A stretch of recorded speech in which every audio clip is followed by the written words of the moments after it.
Welcome everyone to the Melbourne Asia Review webinar on reflecting on more than 20 years of securitisation of Islam and Muslims. Before I start, I'd just like to do welcome to country and acknowledge the Wurundjeri people of the Kulin Nation and the elders past, present and emerging. I suppose given that Daria is joining us from Sydney, I should probably also extend that to the Gadigal people as well.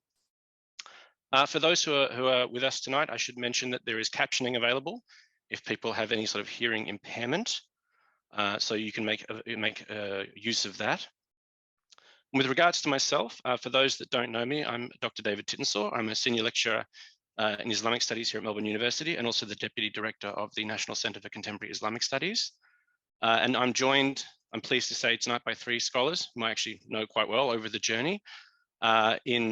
Associate Professor Daria Inner, who is from the Centre for Islamic Studies at Charles Sturt University. We also have Associate Professor Mario Poika, who's joining us from Victoria Uni, who is also from the Sustainable Industries and Livable Cities Institute. And we also have Associate Professor Josh Roos, who's from the Alfred Deakin Institute at Deakin University. And so they'll be our main speakers tonight, and I'm your moderator. So I'll be moderating and taking care of proceedings. With regards to proceedings, we're going to hopefully talk for around 30 minutes, and then we'll open up to Q&A, so where people can use the Q&A function, where we can then sort of farm out the questions to our panelists. Now, with regards to the topic tonight, so basically, as I said, this is a reflection on 20 years, and what sort of kicked this off is really a new piece of legislation that's been put through, which is actually about banning far-right extremist symbols in the swastika. But in the process of doing so, they've also looked to ban the Islamic State flag, which has the Shahada on it. So inadvertently, in doing so, they've also looked to ban what is one of the key tenets of the Islamic faith. And so that also, because it extends to also anything that looks like an ISIS flag, which making it inherently problematic.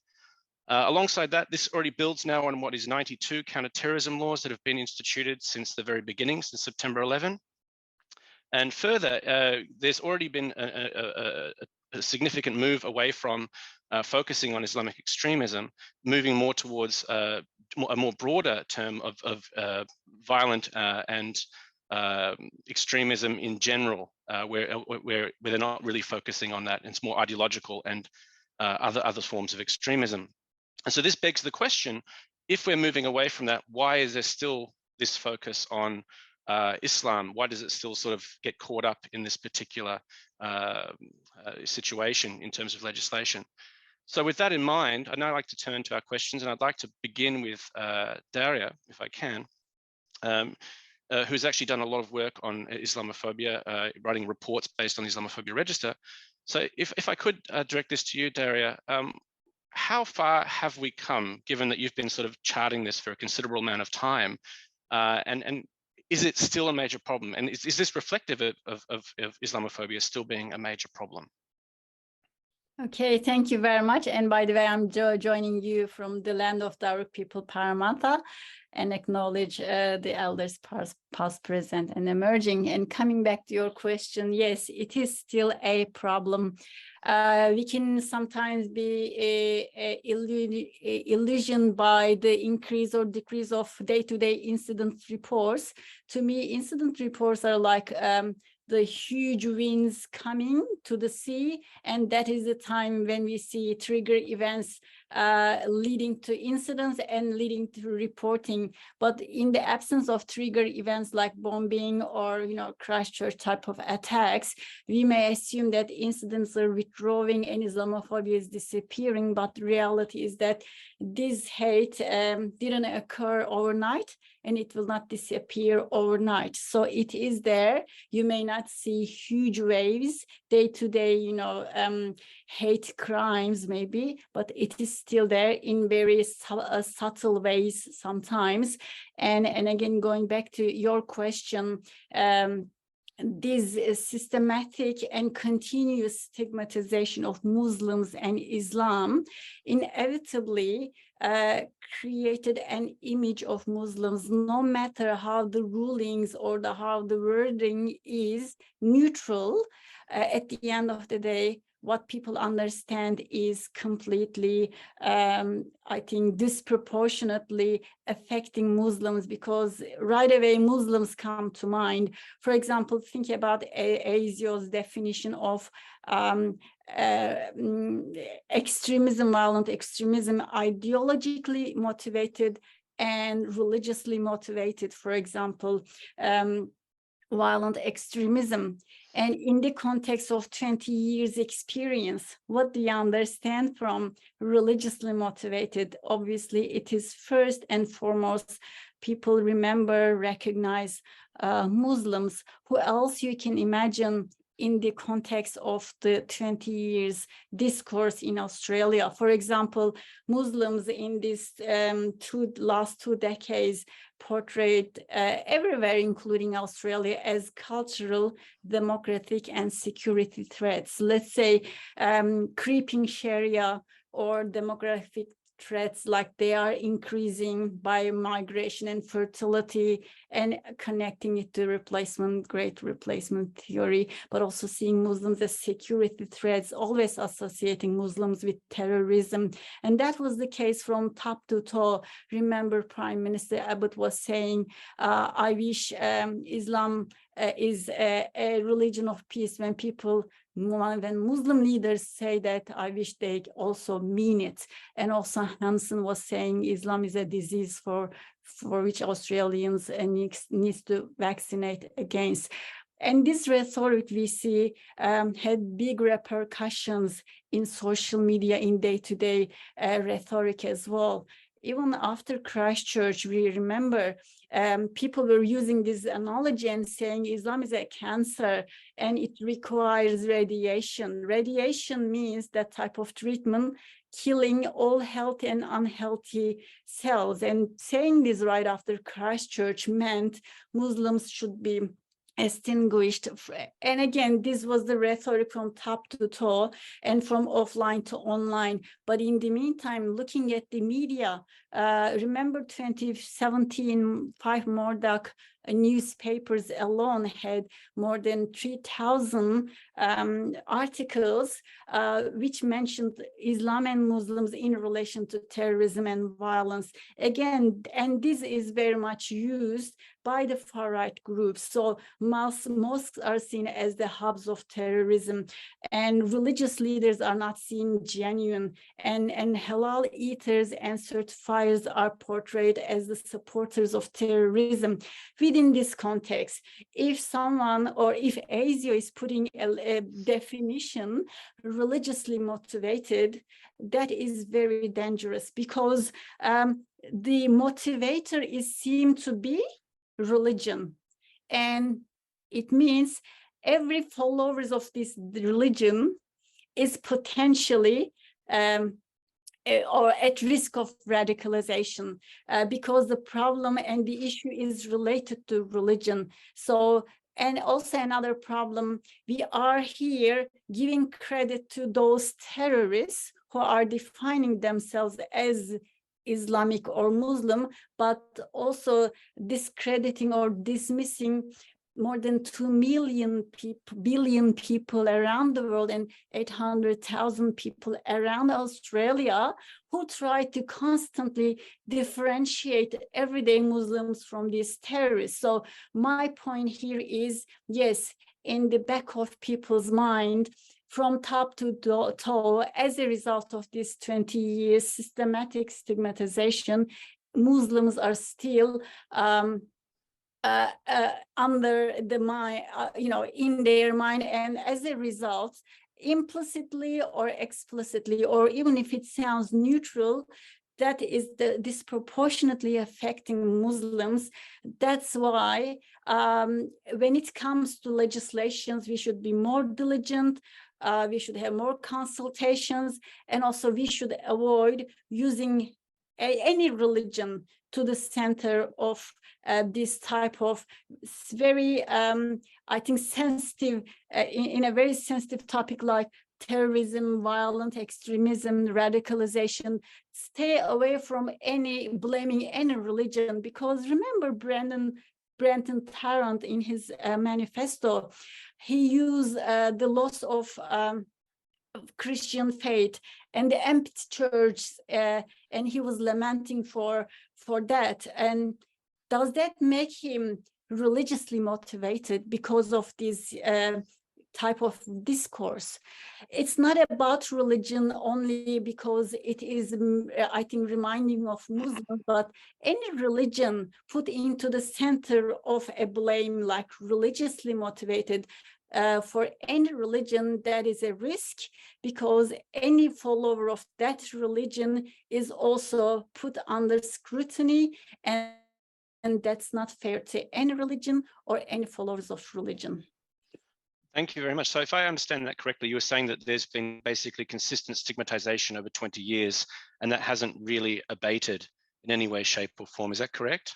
Yes, and again, we shouldn't be really, I think, fooled by or this increase or decrease of waves of incidents. It is there in the back of people's minds in a subtle way, sometimes not very big hate crime maybe, but it is still there in a subtle way, and we should treat carefully. Even the neutral discourse may be still affecting disproportionately stigmatized communities like Muslims. Okay, in that case, on that point, I'd like to maybe bring in our other panelists as well, whether to see if they agree or disagree that perhaps progress hasn't really been made. As you mentioned, there needs to be more diligent consultation and so forth. So perhaps I might ask Josh and then Mario to offer some reflections on that in terms of how far we've come. Yes, thanks, David. Look, I absolutely acknowledge that securitisation of Muslims has been an incredibly important and quite terrible early part of our 21st century. The first 10 years, the context of the war on terror in particular, the treatment of Muslim communities was pretty poor, and it was basically a policy that was really focused purely on the Muslim community, and it was done quite poorly. It was very authoritarian. It was effectively this cooperation between government. It wasn't cooperation, but it was like this synthesis of government, tabloid media, and a broader, deeper-seated sort of distrust out there in the community. I do think that over time that has changed. I do think that over time, in particular, the engagement with communities by government, albeit problematic as it has been, has evolved. And I do think that slowly and very, very slowly, but surely, there's been a little bit of trust built between communities from what I've seen as well. Now, I do think also there are many cases where we're focusing on success stories in Muslim communities. Young Muslim men and women born here who are doing some quite incredible things. And I do think there's an increasing acknowledgement of that in the media. I think media reporting has changed. And I do think that there is a far more nuanced conception, and Australian TV is a lot more diverse. It can go a lot further, particularly on the mainstream channels. But we're now seeing young Muslim men and women reporting our news, taking the lead on investigative stories. So I think there's actually been a lot of progress, and it's important not to overlook that and to be all necessarily doom and gloom, because I think that that's an important component. But I do disagree on the framing of religion in definitions of terrorism. And I think it's the reason I say that is because religion is an important analytical tool. If you look at it objectively and you understand that first and foremost, what we're trying to get to the bottom of here is what are the core ideas driving the individuals. Now, absolutely, anyone who's using or engaging with textual Christianity, textual Islam, textual Hinduism or Buddhism is going to derive an inherently violent conception of that religion and that faith. And in enacting that in the form of a terrorist act, I think it has to be considered as religious terrorism, religiously inspired terrorism. Because the moment you try to say, well, it doesn't matter, well then, you're effectively losing any grip on reality, on what's actually occurred. These are people who are acting in the name of religion, whether or not the vast majority agree with it or disagree with it. And so the case in point would be Pentecostal support for Trump. His largest support base are evangelical white Christians. And the reason they supported him was to get a conservative majority on the Supreme Court, repeal Roe v. Wade, attack LGBTQIA+ rights, which is currently what's occurring before their courts, and really driving, like white evangelical Christians are driving Trumpism and providing that base of support. Now, do we say, well, they're not representative of all Christians? Or do we say, no, Christianity has a problem? And it's the same, and I can't talk too much about it, but up in Riambella, where there's a, it's been termed as religious, like Christian-inspired terrorism, premillennial terrorism. And again, that's a subset. It's a tiny subset of the wider Christian population. Like a lot of evangelical Christians and Pentecostals subscribe to pre-millennial ideas. This is a perverted, arguably perverted, sort of very narrow textual reading of it amongst a small group. But nonetheless, if you don't frame that as Christian, then you lose the capacity to ask deeper questions. And so I would argue that you actually need to understand that this is religion. Religion does have an inherently violent past throughout all faiths and all traditions. And we have to come to terms with that. And we engage with it on those terms. And we say the vast majority of people have lived peaceful lives and contributed to society, but where it's been practiced textually, where people are using it to achieve power, then they're inherently intertwined. And that, for me, I think is an important step forward to actually not moving beyond Muslim communities, looking at the problem with Christianity globally at the moment.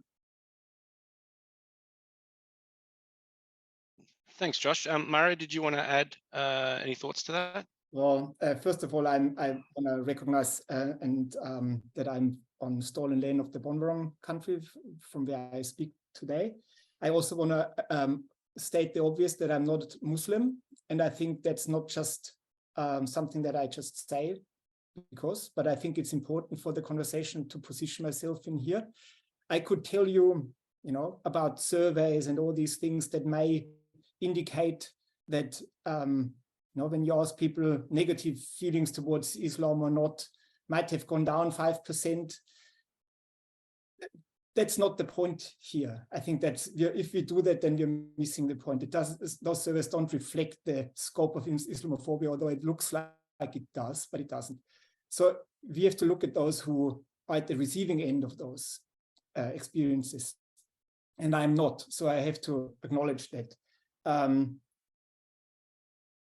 First of all, Islamophobia is not an invention of the post-war, post 9/11 war on terror. We all know that this has been around for way longer.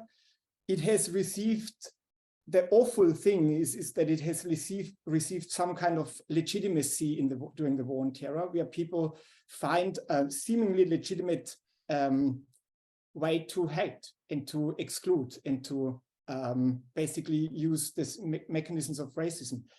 So that's a big thing. I find securitization is a bit of a technical term. It sounds like, well, securitization, what is the lived experience of people. And I, as I said, I'm not one of them. I don't claim that those lived experiences, but I think we have to really listen to the voices from those communities who do. It applies a little bit to the question around whether we should call it, and it's a big topic, and I don't think we should go, it's up to you, David, into this religiously motivated or ideologically. At some point, the division between ideologically and religiously is nonsense, in my view, because in the moment when religion is used, it becomes an ideology in a way. So what do we actually say? And then we have sort of the argument that have been made around this is that, well, if we look, we also have to look at Christian fundamentalists. It's a bit like the color blindness approach. Muslims are in a different situation than Christians so if we just say, well, we also look at Christians, I doubt that securitization around these issues would affect Christians as a powerful majority in this country, the way that securitization around Islam affects Muslims, which have been quite, racialized, marginalized minority in this country. And then, this is something we have to keep in mind. We can't just apply simple comparisons because we are comparing different things. So we have to keep that in mind. I might leave it at that, but I hope we get a chance to talk about how the war on terror has significantly contributed to the rise of the new far right, and in the mid-2010s we might get to that, but I leave it at that for now. Well, actually, I might stay with you then, because the next question I wanted to ask, and particularly picking up on what Josh was saying too, in the sense that, you know, there's some disagreement about the need to keep religiously and ideologically, you know, informed extremism in the sort of the nomenclature, despite moving away from Islamic extremism, where there was a lot of emphasis. But what then? How do we look at the relationship? Is there a relationship, and as you were alluding to, between right-wing extremism and Islamophobia? And what does it tell us about the current piece of legislation which is being put forward, and whether is it just an afterthought that the ISIS flag is being banned, or is it more than that?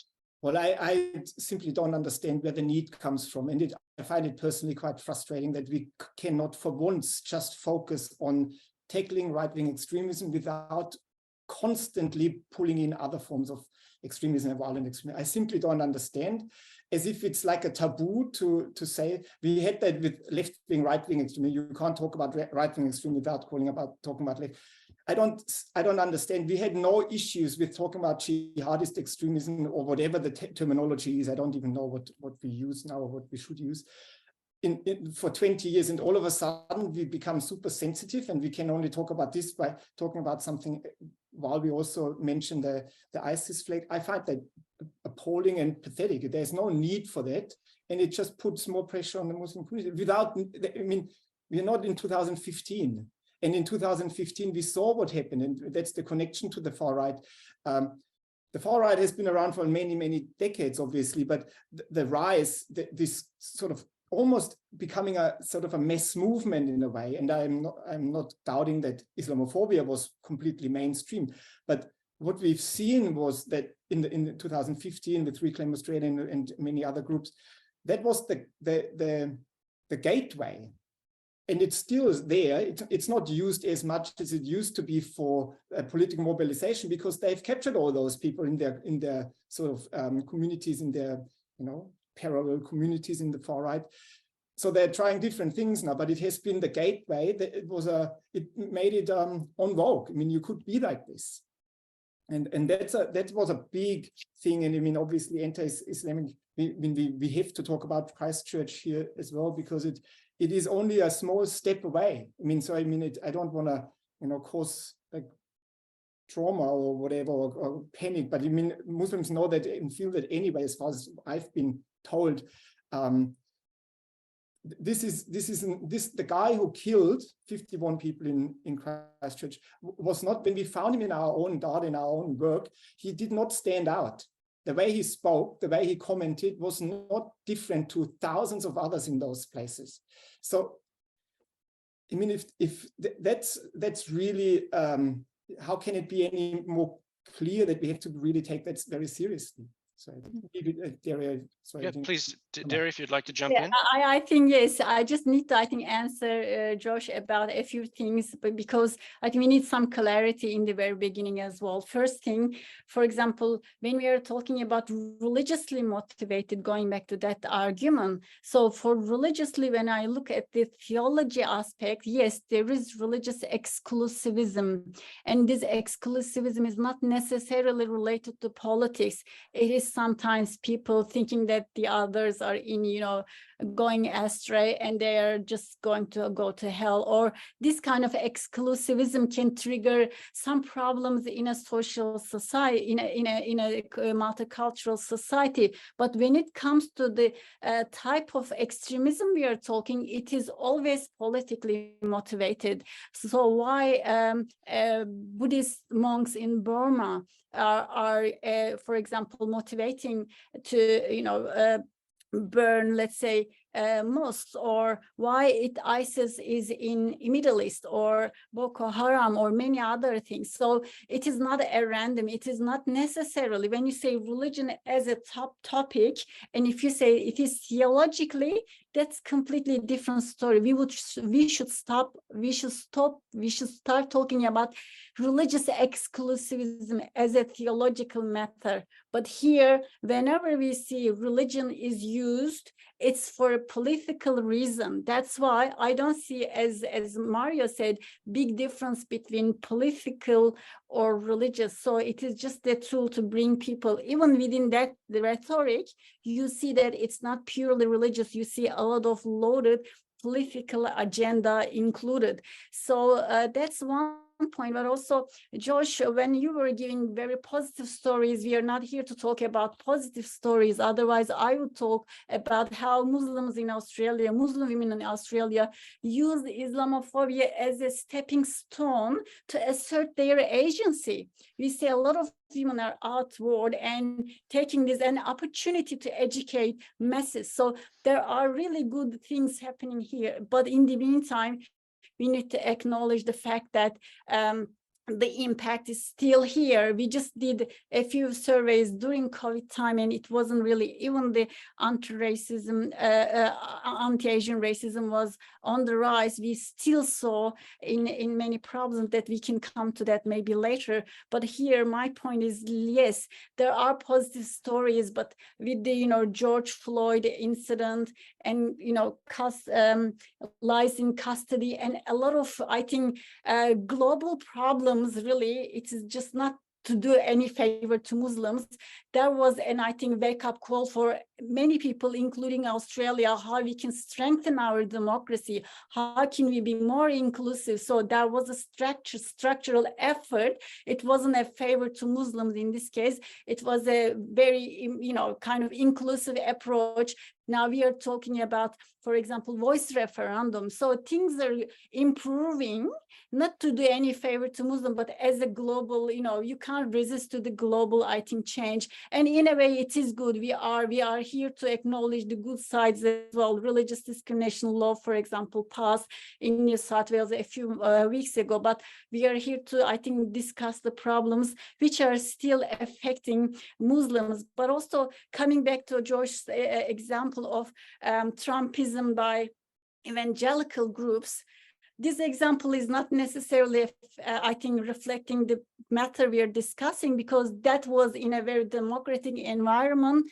Whether they have an ill-informed decision or not, it was through election, and you can't really kind of equate this to a kind of violent extremism. It is a completely different story. So you can see, for example, in Turkey, Islamist groups or people motivated religiously, so-called, supporting Erdogan. It can be an ill-informed idea or not, but at the end of the day, it is through elections and everyone needs to respect it. But taking that as a source of violent extremism and terrorism, I think that is not the exact story we are discussing here. Again, going to the examples, I want to maybe mention that as well. During, for example, what was the disproportionate impact? We are here to talk about that. In another maybe discussion, in another conversation, we can talk about success stories of people who, through these unfortunate days, and then how they kind of rise upon and made significant success stories. But here, I think we are here to discuss a real problem. During COVID, we were doing a survey about mosque attacks, as we just wanted to understand after Christchurch what happened, because we were hearing some incidents happening here and there. And now I'm writing a paper about barriers to reporting. We had 58% of mosques across Australia in the last 4 years experience some sort of vandalism or hate, but people were so timid, so scared that they didn't report to us. That was including professors like Muhammad Abdullah, myself from community. Most didn't want to disclose their details. Why, you're asking? So it is about really securitization. And at that time, people were discussing about keeping mosques open, and the virus is spreading because of Muslims in mosques. So people even didn't have courage to report the incidents. They didn't want to share their details. So there is anxiety. Another problem was when we were talking to imams to convince that, that has nothing to do with CV or all these, issues. We really genuinely want to understand what is going on. And they were saying, again, because mosques were put as the problem you know, hubs or problem centers, they were saying, no, we are really good with all the community, our surrounding people, our neighbor people like us, police like us, or playing to that good Muslim role and not even disclosing the issues that they were going through. I think these are really impacts affecting today, even for us to get accurate data, what is going on. And these are, again, broken trust, the matter of broken trust. And the people were scared of also opening up about these negative stories, thinking that they will be more targeted. So when you have a system where you find people, imams, so timid that they don't even open up to the mosque admins as well. So it is just, I'm giving you one incident, but that tells us a lot. It was during COVID time, no ISIS, nothing, and people had different agenda completely, but still that was the impact in mosques. And you can imagine for people as well. Thank you very much, Dara. There's two things I want to pick up on. One thing that Mario said and one thing that you've mentioned as well, which are both, I think, are very important. Mario, if you can correct me if I'm wrong, if I recalled incorrectly, but you said that it was unnecessary for the lawmakers to tack on banning the ISIS flag, and you said that there was no sensitivity in dealing with jihadi terrorism and so forth. But when we talk about right-wing extremism, you think you intimated that there is some sort of squeamishness about it. Dara, you've also pointed out that you think that it's not the same thing as Josh was equating to. So I want to sort of merge those two things together and give Josh a right of reply. Is this the part of the relationship between right-wing extremism and Islamic extremism and Islamophobia? Is there a sort of a bit of a cringe, if you like, on the part of us now that we're having to confront something in ourselves, and that we keep turning to Islam because it mitigates that squeamishness, and whether or not they are two different things, or whether there's some relationship there? If you could speak to that, Josh, that'd be great. Yeah, no, sure. And look, I think what's being lost in this is that I completely acknowledge the absolute devastating consequences of racism and the treatment of people who experience discrimination. The point I'd make is that we can talk about religious discrimination, but we can't talk about religious violence, it seems. And at the end of the day, religion is inherently intertwined with power and politics. And so the point I'd make there is that you can't look at one without the other.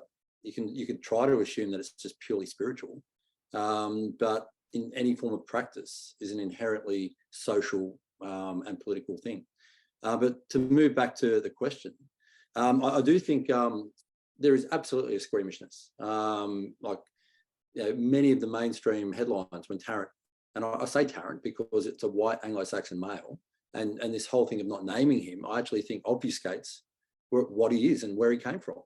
This is a white bloke from Griffith, country New South Wales. We have to label it. We have to name him, and we have to acknowledge that this guy is a white Australian male, and that extreme act of violence is arguably an extension of settler colonial violence in many respects. So what we see here is a squeamishness, a refusal. The media couldn't call it a terrorist attack. They called it a shooting or a massacre in the early days. That was corrected quite quickly, and numerous people, including myself, said, no, this is an act of terror. And we do need to acknowledge that the right wing, far right and extremist right, absolutely have huge violent potential. Their aim is a white nationalist Australia with no minorities, be they racial, religious, or sexual. So, you know, this, and not to mention, you know, the disabled and so on. So we're talking here about the extreme potential for violence fueled by hatred and anger and a deep-seated resentment. And to that extent, you know, every time, particularly under the previous government, that was brought up, what was, no, you've also got to talk about the left. You've got to talk about Antifa, as if that exists in any meaningful sense in this country. Or you've got to, you know, you've got to talk about other forms. The reality is that irrespective of the caseload, you know, proclamations from ASIO about what percentage of time they're spending, the fact is, and my research and others' research demonstrates, their racism and their animosity to minorities, to women, and to other groups holds a a significant portion, significant weight amongst the wider Australian community. And you've got to acknowledge that Australia has a deep-seated racist past. I mean, what are we going through with The Voice? We're going through this absolute debacle where we've now got a deeply polarised, divided society over granting recognition to Indigenous Australians. It doesn't get to this point if there's not that deep-seated potential for hatred. And that's precisely what the far right are targeting. They're seeking to build a mass movement. And so, it's very apt and very important. We talk about anti-Muslim racism or Islamophobia. It's very important we talk about anti-Semitism. It's very important that we talk about hatred out there in the wider community, and that we actually target and address that, and come up with policies that look at a whole of government approach that treat, and what we're seeing, interestingly, is that many of these aren't no longer young white men. People being drawn into the orbit here are middle-aged. You've got white, middle-aged Australian sovereign citizens who are quite wealthy, from educated professional backgrounds, who are buying into the anti-Semitism and the anti-Muslim hatred. So there is a deep set, and particularly as we emerge out of COVID, there is a deep potential, I would argue, and a confluence of what we're seeing here from religious extremists, be they Christian nationalists and the ilk, be they Salafi jihadist types, be they conspiracy theorists and QAnon followers and subscribers and so on, be they other groups. Okay, we're seeing a confluence about what they hate and what they resent and what they stand against. And they might be inspired by different texts and traditions, but they're merging and they're converging. And I think that has deep potential, deep potential for violence. And I think as we emerge over the next, we saw the GFC took, 6 years for Trump to get elected, or 7 years. We've still got a decade ahead of us. So I think it's important to acknowledge the deep harms caused, but we also have to look at what's going on at a much wider spectrum and have a bigger picture and a bigger lens on these questions. Thanks, Josh. Murray, did you want to come back to add anything to that before we move to the Q&A? Okay, because I can see we're banking up some questions here, so I might start posing some of the questions, and I might save one of mine, which is a big blue sky question, for the end. Going to Q&A, maybe can I just jump in and say something about far-right extremism and Islamophobia? Interestingly, when I was looking at the definition of right-wing on the page of Australian Parliament, and the definition mentions, and this was a barrel definition from Institute for Economics and Peace, and they say this is an ideology, usually racial and exclusivist in some fashion, and recognizing fascism, racism, anti-Semitism, anti-immigration, chauvinism, nativism, xenophobia, but Islamophobia is missing. That's quite strange, because other forms of all other forms of hates are mentioned. And remember, the Christchurch terrorist Brenton Tarrant used 1,200 times Muslims and Islam in his 74-page manifesto. And to me, it is a big negligence, because we can't deny, we can't close our eyes to the fact that Muslims were targeted along with Jewish communities by far-right groups heavily, and regardless, not mentioning, as I said, Tarrant talks about no other worship places but mosques 9 times in his manifesto, and it's not a small number.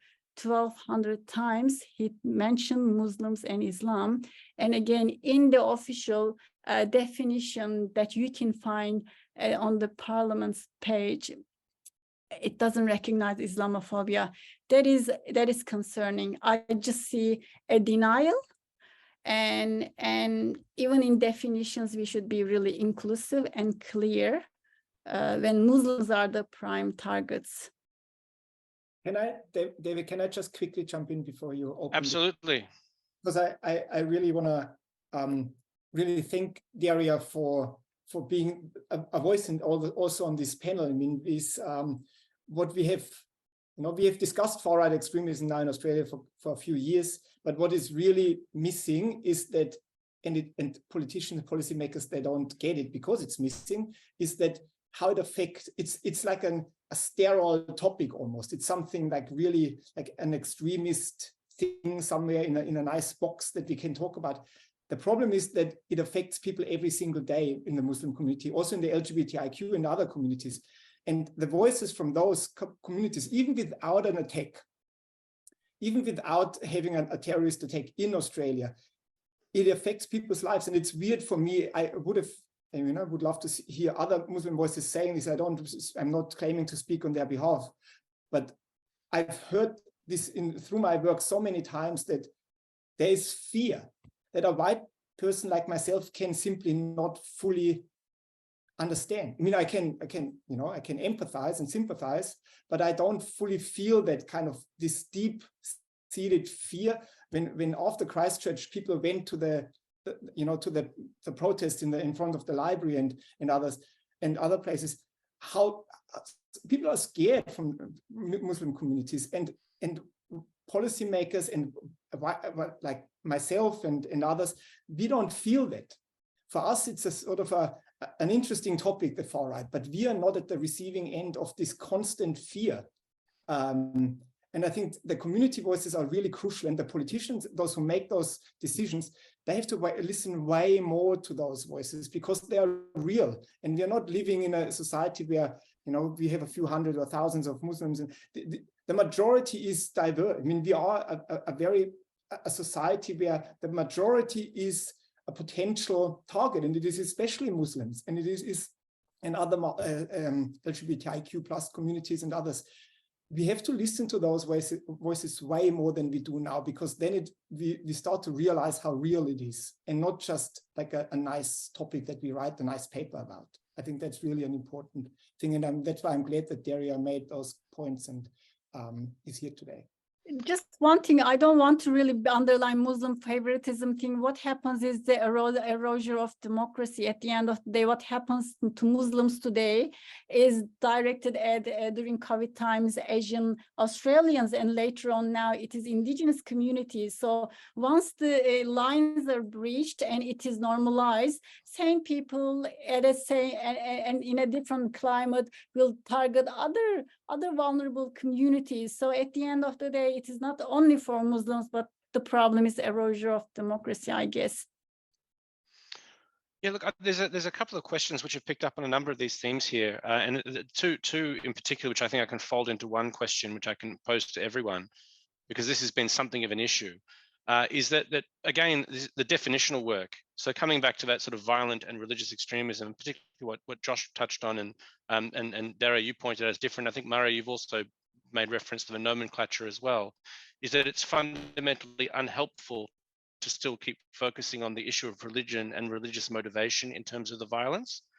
So, I mean, is it still problematic that they keep coming back to the religious driver? And is that something which I guess is still pushing that stigmatization? So perhaps, Josh, I might let you come back in, and because you sort of led with that particular issue, and then we'll get our thoughts from our other panelists as well.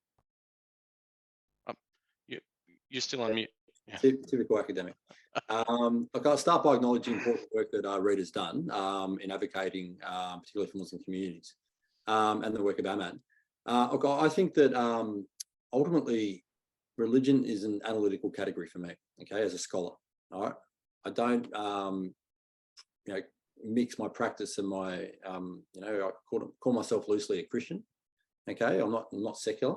My values are based in accordance with it, but it's very easy for me to then look at Christianity through the lens of religion, okay, and to look at what that actually encompasses, okay, and to look at the deep history of violence, which I can tie into the point made by Halim and acknowledge his important work on the covenants of the Prophet. What we see here is a practice of textualism, not textualism itself, not the correct interpretation of words, but a practice of interpreting these words and then applying them in a black and white manner. And these that is ultimately what these terrorists are doing across the spectrum, be they Christian, be they Muslim, be they Buddhist, be they Hindu. They are taking texts, interpreting them in their own way, in a completely, in a fashion that the vast majority of people might reject. Nonetheless, in a way that has historically shaped nations, and shaped world history. And so I think it's important to acknowledge that. And if you're looking at definitions of terrorism, well, if someone says that they're acting in the name of faith, okay, then you've got to kind of take them at face value. I would argue. You can't say, well, no, you're not. If Tarrant had said, I'm acting in the name of Christianity, you couldn't say, well, no, you're not, because Christianity says this. At the end of the day, he would have been.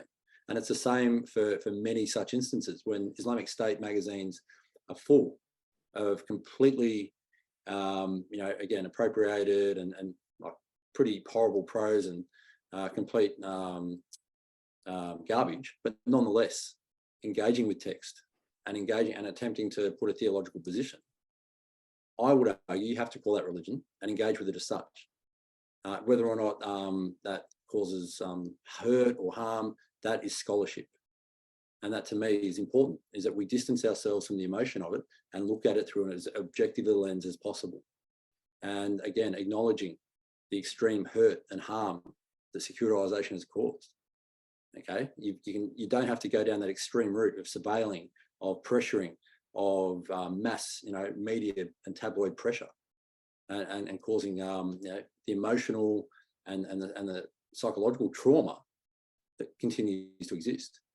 But you still need to acknowledge and do the right thing and look at it as such and look at it through a scholarly lens. And if you don't do that, then you don't understand the root causes. Mario, did you want to add anything to that? Well, I'm not claiming to be a scholar in that field, but I thought that it has been debunked that ISIS ideology is based on religion. I mean, it has been discussed. We don't have to keep discussing it. That's but I mean, I'm not an expert in this. Maybe the area you know more about. Debunked by who, Mario? Sorry? Debunked by who?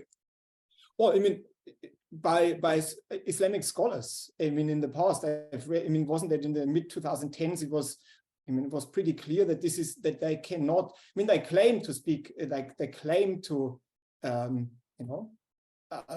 be based on this Islamic faith. But I mean, obviously, for many experts, they have said, well, there's a broad agreement that they don't. So my question would be, there's and sorry, I'll shut up in a minute, but if there's intersectarian violence, sectarian violence between Muslims from Sunni and Shia backgrounds, is that not religious? But it is, do you call it, it is extremism? We are talking about violent extremism, and this is completely different context. Well, Going what if they're bombing each other's mosques? Yes, or shotguns? yes. And again, we see a lot of things going on around, yes, religion. But maybe one thing, this is called structural racism. Under same circumstances, under neutral law, if the results are disproportionately affecting one particular community, then that's called structural racism. And we talked about stigmatization over 20 years, and I gave examples about how Muslims are associated with terrorism on media from top to toe, on social media, and I said reversing it back will take similar type of effort and time, because you can convince a neutral person at some time, but you can't really change the biased person's ideas so easily. So reversing always takes more time. And also going back to the religiously motivated extremism matter, if you look at I'm sure you did, a lot of research around the Western countries, world and Australia, we find religiosity brings integration, active citizenship, sense of giving, and sense of responsibility to clear the name of Islam. So we see these people are making extra effort because they are religiously motivated. So putting religion to the core for you and I, maybe Josh, we can have hours of discussion. You will bring arguments and I will bring, and based on religiously motivated, you will bring some cases of extremism stories, and I will bring some cases of positive stories, active citizenship, and contribution stories. But you and I are academics and we can do that for hours, but we are talking about legal laws. When people read it, it shouldn't be open to any long academic discussions. It should be crystal clear, and remembering the structural racism, we should be mindful, diligent, and think about who are disproportionately affected by that.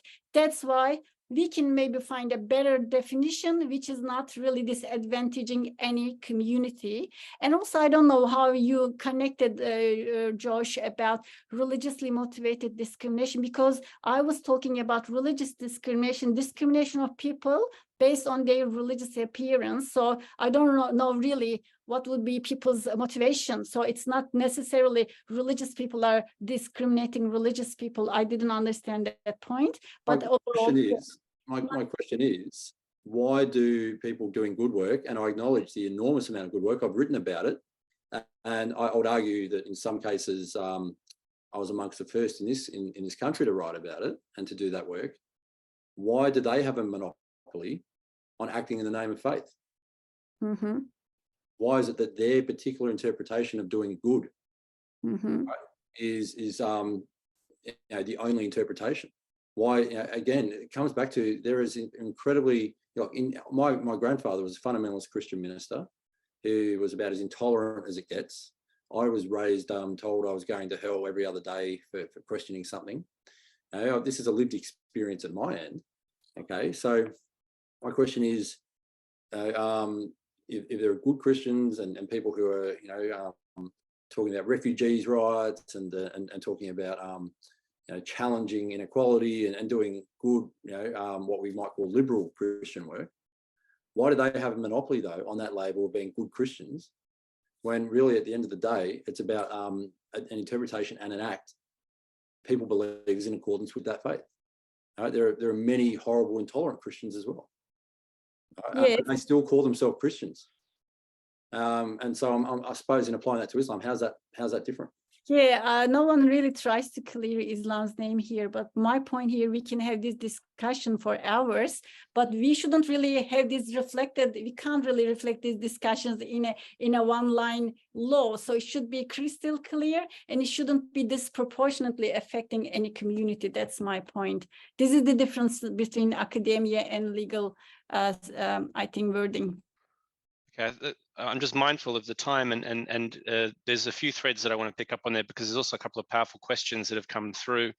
One talking about in relation to good stories in terms of trying to write articles and get them published about good stories, but not getting through.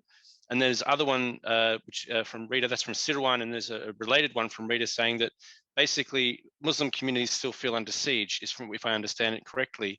And Sirwan was saying, what's the step forward? So I think this is probably a really good way to sort of pivot towards reflections on what's next. So if I could maybe get reflections on this from each of the panelists. Dariupas, from you first. What is the step forward? What do we need to do in order to sort of get over this hump, if you like, of what you've called continued stigmatization and this constant connecting of Islam to extremism? First, I'm really hopeful because things are changing. Racism is tackled seriously. Far-right extremism is acknowledged as a growing threat for the country. And I don't think there is a ill will about the banning of ISIS flag. That was really about not communicating with the Muslims and consultations, right consultations to do that. So they thought any real, kind of extremist symbols should be banned. That is, but again, how it is affecting at the end of the day the end users is really important. That's why co-designing and working together, and also remembering that, you know, the 20 years stigmatization, I'm just talking about this structural racism and stigmatization again and again, but again, as a result, because of these disproportionate reasons, we should really we should, even for neutral sounding matters or, you know, legal wordings, we should take diligent, deliberate steps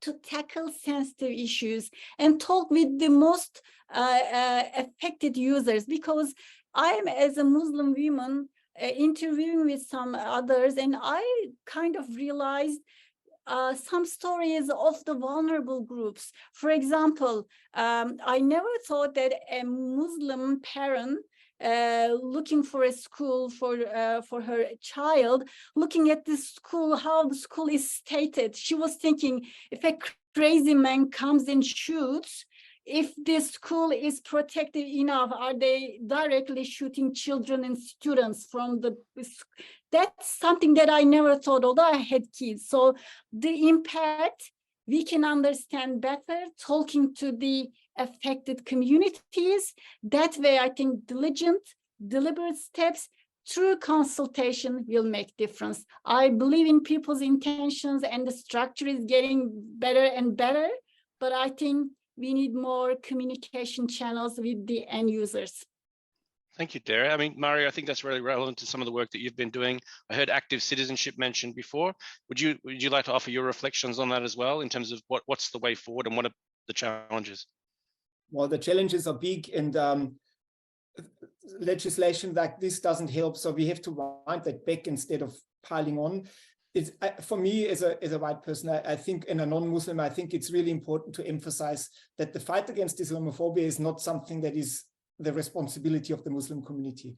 Some may do it. I mean, I've spoken to hundreds, you know, some want to educate and be a sort of the ambassador of Islam, as someone, I think in a Scottish study recently mentioned. That's fair enough, but this is not someone's job to fight. Like, it's a bit like domestic violence or violence against women. It's not a woman's job to fight against violence against women. This is a male problem, and we have to fix it. But it needs to be guided by the community voices, by their expertise. It's the same with racism and so many other things, and it's the same with tackling Islamophobia. If we don't understand and listen deeply, not just superficially, and let us be guided by those who are affected by Islamophobia, and then without putting the burden on fixing it on them, I think then we're on the right path. And there are many different ways, education and so forth. So many different ways. I don't want to pile on education because they have enough to do. I remember, just very briefly, I spoke to someone 15 years ago who said, why is anti-Semitism still around? How is this possible? We talk about it in schools, or in Germany, that was still. We talk about it all the time, but it turned out that they basically cement anti-Semitic stereotypes by they keep talking about it. They say it's wrong. Yes, they say it's wrong, but they never go to the core where all these stereotypes and prejudice is coming from. So if you don't unpack it properly, there's the risk that we reinforce and cement it into the future. Other stereotypes disappear because we don't turn this into we have to tackle the causes. We have to look at the war on terror, what really happened in that time. We have to look at what effects Islamophobia has on Muslim women and men, of course, as well. So really tackling and having like deep conversations about this. That's the point, not superficial ones. Okay. Josh, I'm mindful we've got only a couple of minutes left, so very quick final reflection. Thanks. No worries. Thanks. Look, I again, fellow panelists to talk about the deep sort of challenges of Islamophobia and anti-Muslim racism and the hatred and the continued impact. And that's an important part of the equation. But for me, there's a much bigger picture here in that we're seeing, emerging out of COVID, a confluence, a convergence of extremist actors across the spectrum. And to me, that has extreme violent potential. I think to get through this and to understand it, you could call a spade a spade. Now, Brenton Tarrant was a white nationalist Australian terrorist. He needs to be acknowledged as such, and the problem needs to be treated as such. You know, if you're talking about Christian nationalism in the US and religiously inspired Christian terrorism. You've got to look at it in that same vein. The use of Christianity and the absolute, the active role of Orthodox Church, for example, in Russia and Ukraine needs to be looked at. You've got to call a spade a spade. Well, I think Josh, because we're going to run out of time, I think okay. Yeah. And so for me, this is a problem of identifying it and acting against it. And I think if we don't do so and we just deny, I think we actually risk, I'd argue, burying our heads a little bit in the sand about the problem. I think everyone's got a responsibility to treat violent extremism across the spectrums as such and to label it for what it is. But that's it from me. And good to see we provoke some debate in the comments. No, I think it's been a really robust discussion. It's been a good wide-ranging discussion. And if I can ask everyone to join me in thanking our presenters today for giving up their time and engaging in this really stimulating discussion and conversation. Thanks for organising. Cheers. My pleasure. So thanks, everyone. That concludes our presentation today. Thanks for coming and joining us. And it will be available as a recording, so feel free to revisit if that is in your inclination. So thanks so much. Cheers. Thank you.